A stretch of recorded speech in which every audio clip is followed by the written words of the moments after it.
Hello' and welcome guys. প্ৰথমতে মোৰ ইণ্ট্ৰডাকশ্যনটো দি লৈছোঁ। বন্ধুসকল, মই কামৰূপ জিলাৰ বক অঞ্চলৰ হয় আৰু মই বৰ্তমান পঢ়া শুনা এৰি দিছোঁ আৰু মোৰ হাতত একো কাম নাই আৰু সেইকাৰণে মই ব্লগটো ষ্টাৰ্ট কৰিছোঁ।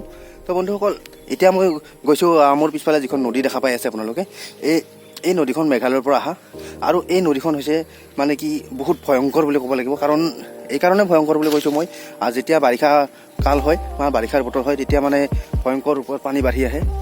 আৰু গাইজ প্ৰথমতে এবাৰ চাই লওক, এইফালে ভেল এখন গৈ আছে, বাঁহৰ ভেল। তো বাঁহৰ ভেলখন আপোনালোকক দেখাই লৈছোঁ। বাঁহ লৈ আহিছে, মেঘালয়ৰ পৰা বাঁহ লৈ আহিছে।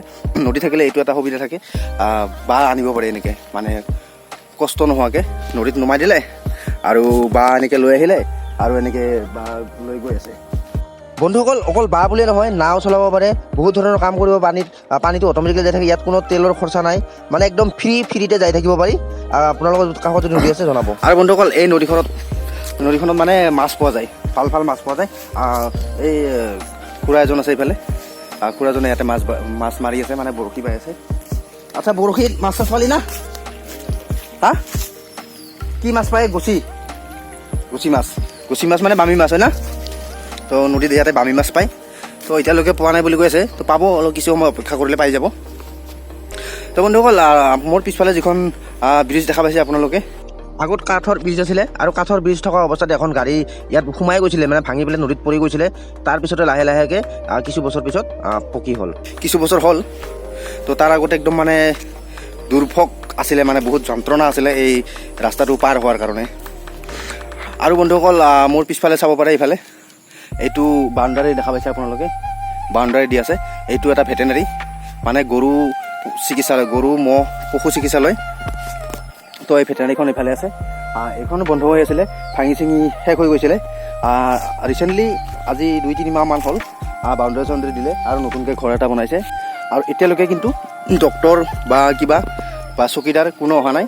তো এতিয়ালৈকে আমি দেখি আছোঁ বন্ধ হৈ আছে। তো এতিয়ালৈকে আৰম্ভ হোৱা নাই চিকিৎসা। অকল মই এটা আপোনালোকক ৰিকুৱেষ্ট কৰিছোঁ যে মই আগৰ যিবিলাক ভিডিঅ' বনাইছিলোঁ, ভিডিঅ'বিলাকত আচলতে মই ইমান এটা ছাপৰ্ট পোৱা নাই। তো এইটো এটা মই ভিডিঅ' বনাইছোঁ, এইটো একচুৱেলি ফাৰ্ষ্ট ব্লগ বুলি ক'ব লাগিব আৰু লাষ্ট বুলি ক'ব লাগিব। কাৰণ যদিহে মই ছাপৰ্ট নাপাওঁ তো ভিডিঅ' বনোৱা মই এৰি দিম বুলি ভাবি আছোঁ। তো বন্ধুসকল, আপোনালোকে মোক অলপমান ছাপৰ্ট কৰক, সহায় কৰক। আৰু চেনেলটো যিসকলে ছাবস্ক্ৰাইব কৰা নাই সেইসকলে ছাবস্ক্ৰাইব কৰি দিয়ক আৰু লাইক কৰক, শ্বেয়াৰ কৰি দিব আৰু অলপ ছাপৰ্ট কৰক। অসমৰ ল'ৰা বুলি ছাপৰ্ট কৰক, অসমীয়া ল'ৰা বুলি ছাপৰ্ট কৰক। কাৰণ যিবিলাক মই একচুৱেলি ইউটিউবটো খোলাৰ উদ্দেশ্য এটাই আছিলে, মই ডাঙৰ ইউটিউববিলাকৰ ভিডিঅ' চাওঁ আৰু চাই পেলাই মই নিজে এক্সপ্ৰেছন হওঁ যে ময়ো যদি এনেকুৱা এটা চেনেল খুলিব পাৰোঁ, এনেকুৱা ধৰণৰ ভিডিঅ'বিলাক ইনফৰমেশ্যন টাইপ ভিডিঅ' দিব পাৰোঁ। এনেকৈ মোৰ মানে মনত এটা ভাৱ হয় যে দিব মানে ইচ্ছা যায়, কিন্তু কি কৰিম। তো মোৰ চেনেলটো গ্ৰ'থ হোৱা নাই, ছাপৰ্ট পোৱা নাই ৰাইজৰ পৰা। তো বন্ধুসকল, আপোনালোকে অলপ ছাপৰ্ট কৰি দিয়ক। তো মই নিশ্চয় আগলৈকে ভাল ভিডিঅ' দিবলৈ সক্ষম হ'ম, নিজৰ ওপৰত সম্পূৰ্ণ বিশ্বাস আছে। তো বন্ধুসকল, অলপমান মোক ছাপৰ্ট কৰি দিয়ক, যাতে মই ভাল আপোনালোকক কণ্টেণ্ট দিব পাৰোঁ, ভাল ভিডিঅ' দিব পাৰোঁ, ভাল জেগাত যাব পাৰোঁ, ভাল জেগাত ভাল বস্তু দেখুৱাব পাৰোঁ আপোনালোকক, এডুকেশ্যনমূলক ভিডিঅ' দিব পাৰোঁ, মানে কিছুমান নাজানা বস্তু আপোনালোকক মই দেখুৱাব পাৰোঁ। তো বন্ধুসকল, আপোনালোকক মই আশা কৰিলোঁ। আৰু আপোনালোকৰ ছাপৰ্ট অবিহনে একো নহয় জীৱনত, মানে ছাকচেছ হ'বৰ কাৰণে আচলতে কাৰোবাৰ নহয় কাৰোবাৰ ছাপৰ্ট লাগে, এইটো আপোনালোকেও জানে। তো বন্ধুসকল, আপোনালোকে মোক অলপ ছাপৰ্ট কৰক যাতে মই আগবাঢ়ি যাব পাৰোঁ।